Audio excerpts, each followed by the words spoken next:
Greetings, family. It's Mama Kathy trying to get it together here in a different location for today's reading of the Kybalion. Peace and love, Cheryl. How you doing? Okay, so I'm trying to just get this thing hooked up so I'm not too low. Okay, is that better? Nope. Okay. All right. I think that's it. All right. Welcome. It's Monday, April 28th. And we are back to reading the Kybalion Hermetic Philosophy, a book that is in the public domain, which therefore gives me permission to read it. One of my spiritual teachers asked me today, Kathy, why are you reading the Kybalion? And I'm like, Reverend Sally, because it's life-changing. And I need to find a way to up my vibration, and in so doing, be in service and help others up their vibration. So there are not many books that are in the public domain powering off of this kind of energy that I can share. And so that's why I'm sharing this one. It's very powerful. So we have gone through chapters 1 through 5 along with the introduction. I will restate that this was originally published in 1908 by the Yogi Publications Society. You can download it and print it and read along with me if you so desire, or you can just listen and enjoy listening without reading. Many of us learn through the visual. Some of us learn better audio, and then others need both, So that's why we're doing this. Okay, so we'll begin with chapter 6. I will go back and just share. Chapter 1 is the basics of Hermetic philosophy. Chapter 2 are the 7 Hermetic principles. Chapter 3, mental transmutation. Chapter 4, the all. Chapter 5, which we covered yesterday, the mental universe. And today, chapter 6, the divine paradox. The divine paradox from the Kybalion. The half-wise, recognizing the comparative unreality of the universe, imagine that they may defy its laws. Such are vain and presumptuous fools, and they are broken against the rocks and torn asunder by the elements by reason of their folly. The truly wise, knowing the nature of the universe, use law with a capital L against laws with a lowercase l, the higher against the lower, and by the art of alchemy transmute that which is undesirable into that which is worthy, and thus triumph. Mastery consists not in abnormal dreams, visions, and fantastic imaginings or living, but in using the higher forces against the lower, escaping the pains of the lower planes by vibrating on the higher. Transmutation, not presumptuous denial, is the weapon of the master. This is the paradox of the universe, resulting from the principle of polarity which manifests when the all begins to create. Hearken to it, for it points the difference between half wisdom and wisdom. While to the infinite all, the universe, its laws, its powers, its life, its phenomena, are as things witnessed in the state of meditation or dream, yet to all that is finite, the universe must be treated as real, and life and action and thought must be based thereupon, accordingly, though, with an even understanding of the higher truth, each according to its own planes and laws. Were the all to imagine that the universe were indeed reality, then woe to the universe, for there would be then no escape from lower to higher, divineward. Then would the universe become a fixity, and progress would become impossible. And if man, owing to half wisdom, acts and lives and thinks of the universe as merely a dream, akin to his own finite dreams, then indeed does it so become for him. And like a sleepwalker, he stumbles ever around and around in a circle, making no progress, and being forced into an awakening at last by his falling, bruised, and bleeding over the natural laws which he ignored. Keep your mind ever on the star, but let your eyes watch over your footsteps, lest you fall into the mire by reason of your upward gaze. Remember the divine paradox, that while the universe is not, still it is. While the universe is not, still it is. Remember ever the two poles of truth, the absolute and the relative. Beware of half-truths. What Hermetists know as the law of paradox is an aspect of the principle of polarity. The Hermetic writings are filled with references to the appearance of the paradox and the consideration of the problems of life and being. The teachers are constantly warning their students against the error of omitting the other side of any question. And their warnings are particularly directed to the problems of the absolute and the relative, which perplex all students of philosophy, and which cause so many to think and act contrary to what is generally known as common sense. And we caution all students to be sure to grasp the divine paradox of the absolute and relative, lest they become half entangled in the mire of the half-truth. With this in view, this particular lesson has been written, so read it, or as I say, listen carefully. The first thought that comes to the thinking man after he realizes the truth that the universe is a mental creation of the all is that the universe and all that it contains is a mere illusion, an unreality, against which idea his instincts revolt. But this, like all other great truths, must be considered both from the absolute and the relative points of view. From the absolute viewpoint, of course, the universe is in the nature of an illusion, a dream, a phantasmagoria as compared to the all in itself. We recognize this even in our ordinary view, for we speak of the world as a fleeting show that comes and goes, is born and dies. For the element of impermanence and change, finiteness and unsubstantiality must ever be connected with the idea of a created universe, when it is contrasted with the idea of the all, no matter what may be our beliefs concerning the nature of truth. Philosopher, metaphysician, scientist, and theologian all agree upon this idea, and the thought is found in all forms of philosophical thought and religious conceptions, as well as in the theories of the respective schools of metaphysics and theology. So, the Hermetic teachings do not preach the unsubstantiality of the universe in any stronger terms than those more familiar to you, although their presentation of the subject may seem somewhat more startling. Anything that has a beginning and an ending must be, in a sense, unreal and untrue, and the universe comes under the rule in all schools of thought. From the absolute point of view, there is nothing real except the all, no matter what terms we may use in thinking of or discussing the subject.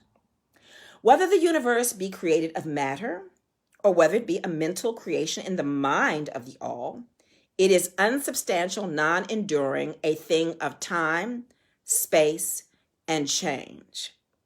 We want you to realize this fact thoroughly before you pass judgment on the Hermetic conception of the mental nature of the universe.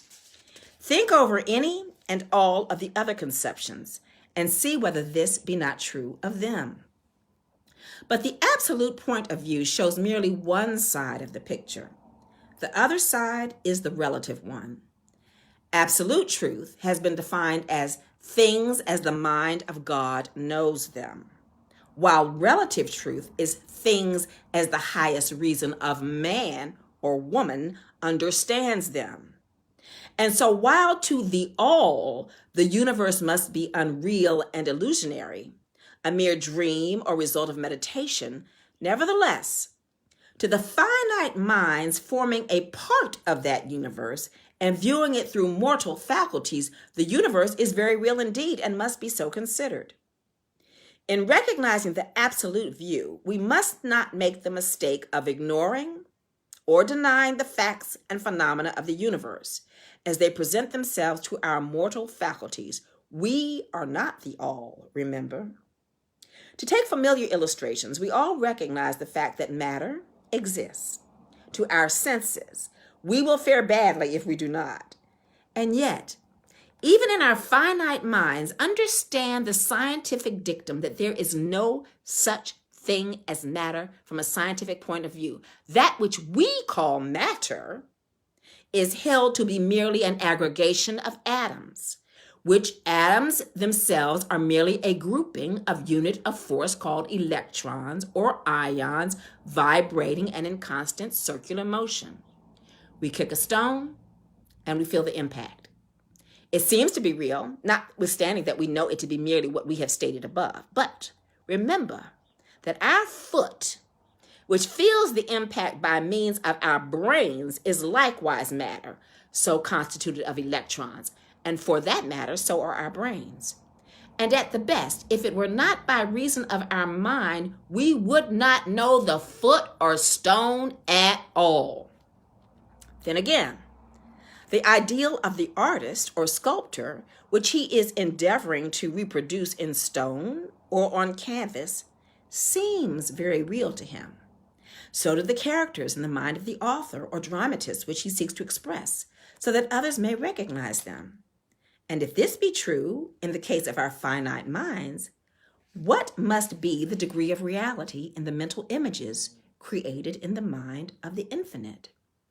Oh, friends, to mortals, this universe of mentality is very real indeed. It is the only one we can ever know, though we rise from plane to plane, higher and higher in it. To know it otherwise, by actual experience, we must be the all itself. If it is true that the higher we rise in the scale, the nearer to the mind of the Father we reach, then the more apparent becomes the illusory nature of finite things, but not until the all finally withdraws us into itself does the vision actually vanish. So, we need not dwell upon the feature of illusion. Rather, let us, recognizing the real nature of the universe, seek to understand its mental laws and endeavor to use them to the best effect in our upward progress through life as we travel from plane to plane of being. The laws of the universe are nonetheless, quote unquote, iron laws because of the mental nature. All except the all are bound by them. What is in the infinite mind of the all is real in a degree second only to that reality itself, which is vested in the nature of the all. So do not feel insecure or afraid. We are all held firmly in the infinite mind of the all, and there is naught to hurt us or for us to fear. There is no power outside of the all to affect us, so we may rest calm and secure. There is a world of comfort and security in this realization when once attained. Then, calm and peaceful do we sleep, rocked in the cradle of the deep, resting safely on the bosom of the ocean of infinite mind, which is the all. In the all, indeed, do we live and move and have our being. Matter is nonetheless matter to us.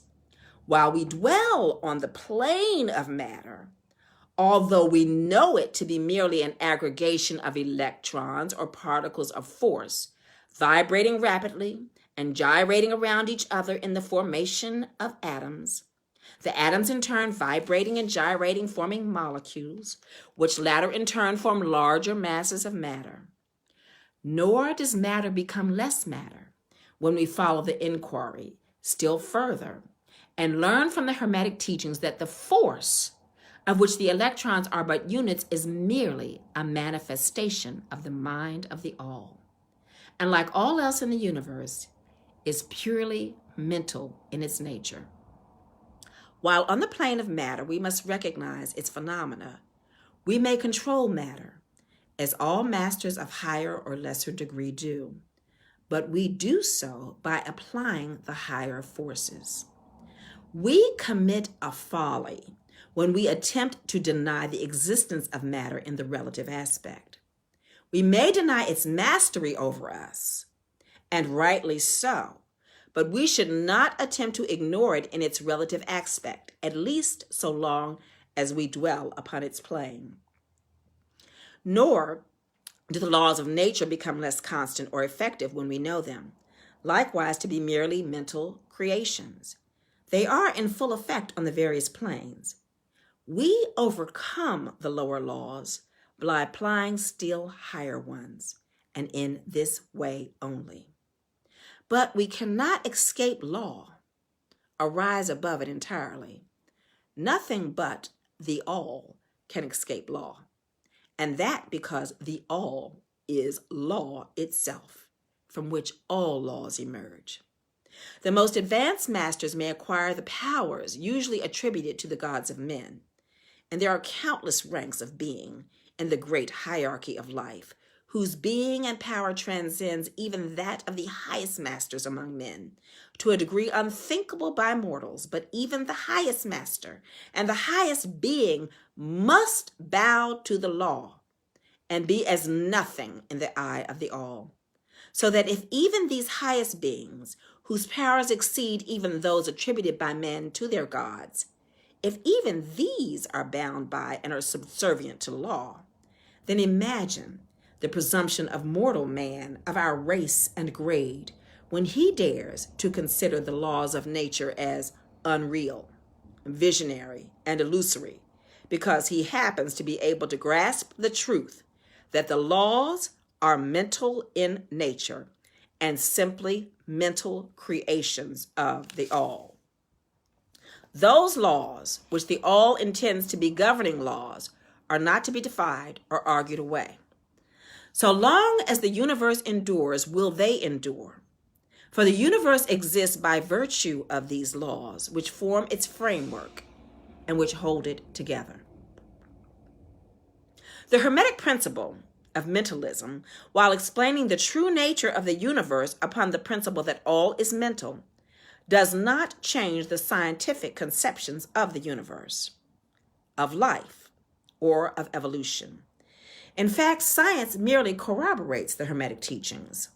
The latter merely teaches that the nature of the universe is mental, while modern science has taught that it is material, or of late that it is energy at the last analysis. The Hermetic teachings have no fault to find with Herbert Spencer's basic principle, which postulates the existence of an infinite and eternal energy from which all things proceed. In fact, the Hermetics recognize in Spencer's philosophy the highest outside statement of the workings of the natural laws that have ever been promulgated. And they believe Spencer to have been a reincarnation of an ancient philosopher who dwelt in ancient Egypt thousands of years ago, and who later incarnated as Heraclitus, the Grecian philosopher who lived BC 500. And they regard his statement of the infinite and eternal energy as directly in the line of the Hermetic teachings, always with the addition of their own doctrine that his energy is the energy of the mind of the all.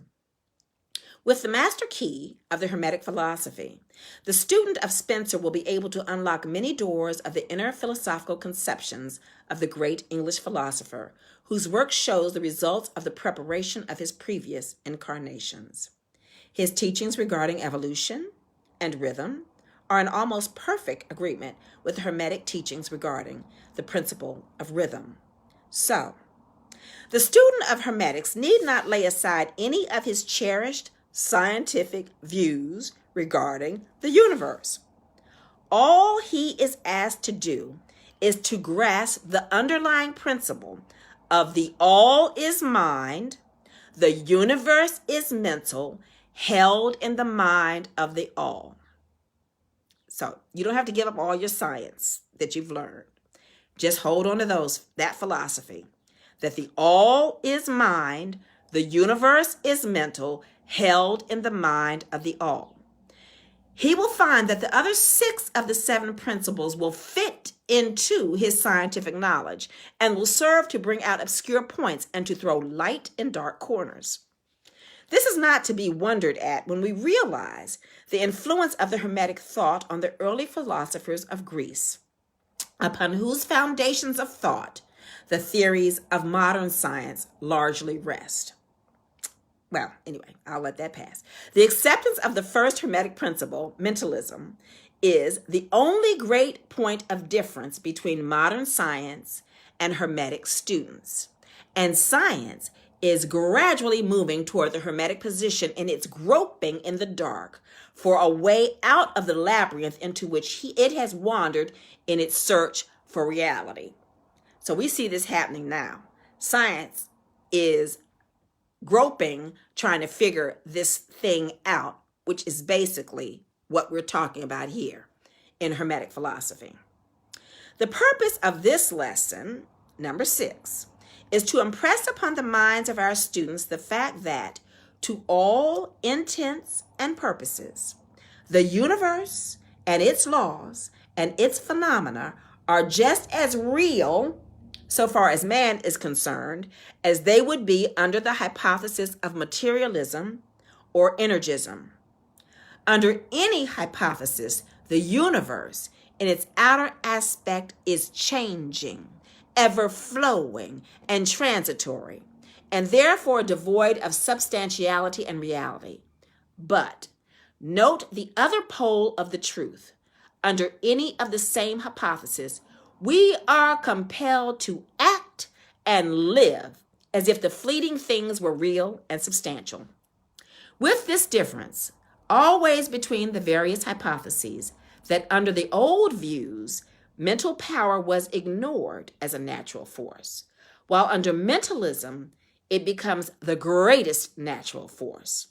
And this one difference revolutionizes life to those who understand this principle and its resulting laws and practice. So finally, students all grasp the advantage of mentalism and learn to know, use, and apply the laws resulting therefrom. But do not yield to the temptation which, as the Kybalion states, overcomes the half-wise and which causes them to be hypnotized by the apparent unreality of things.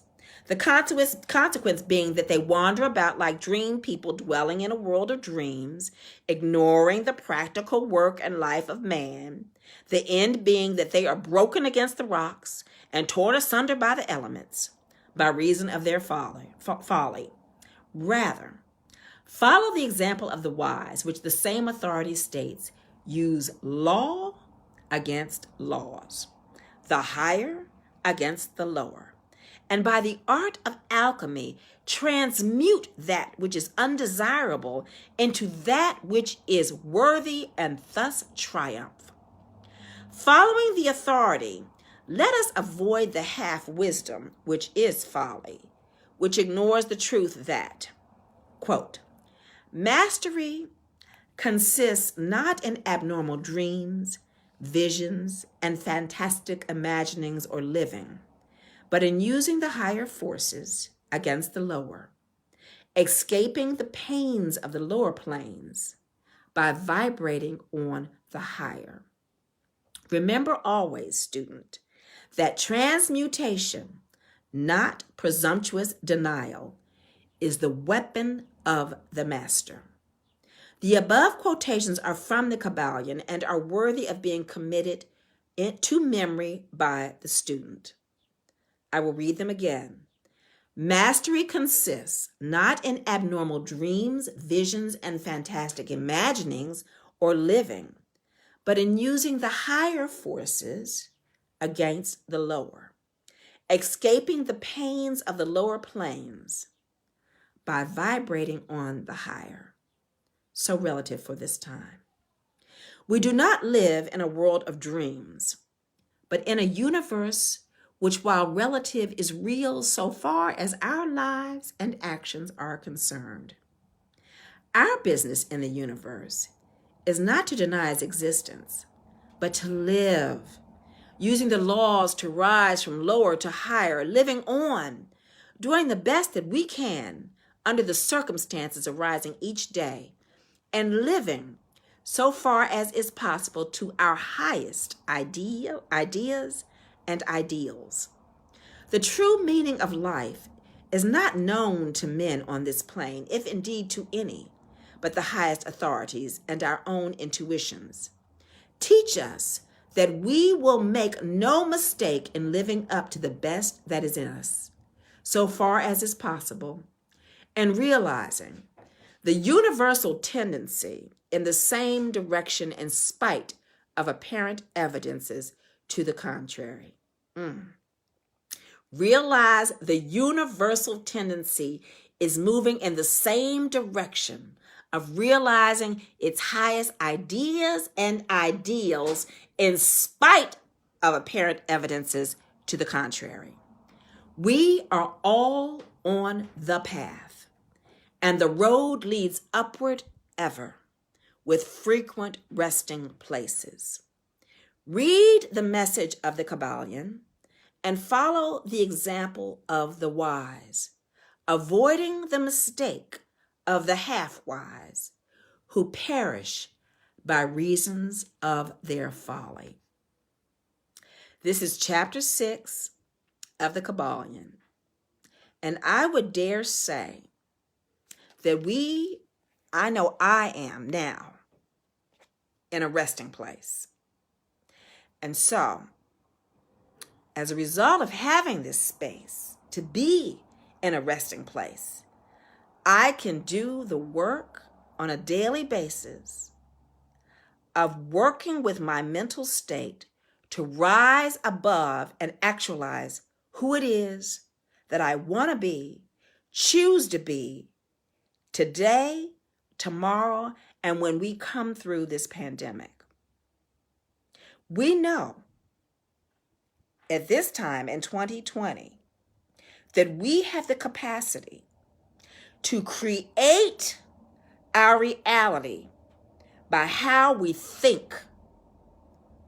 And so, do it. Use it. Use the tools of this book and the other teachings that you have had, because I know I'm preaching to the choir. Facebook communities tend to all be we all kind of merge together. And I think most of us have similar belief systems. And so if that is true, that we have similar belief systems, I am telling you stuff that you already know. And I'm reading you words that you may not have heard before, but may resonate somewhere deep inside of you. So go back, read it again, listen to this again if you need to, and just sit with it and understand the divine paradox. As we continue to move on, tomorrow we will be covering chapter 7 of the Kybalion, and chapter 7 is the all in all. Chapter 8, we will then move on to the planes of correspondence. These are the basic laws of the universe. And if we can come to understand them, we can master them, and we can use them. Be safe, be well. I'm sure you're staying home. I know I am. God bless you, and I'll see you tomorrow. Thanks for joining me, all of you. Hello, Reverend Donna. Hello, Abdurrahim. Anitra, my cousin. Mamjada, Cheryl, everybody. Miranda, Yogi, I love you. I see everybody. Marjorie Bingham, Hazel. Hey, Vera. Hey, Dennis. Charlene. And there we go. Peace out. Hey, Wadija.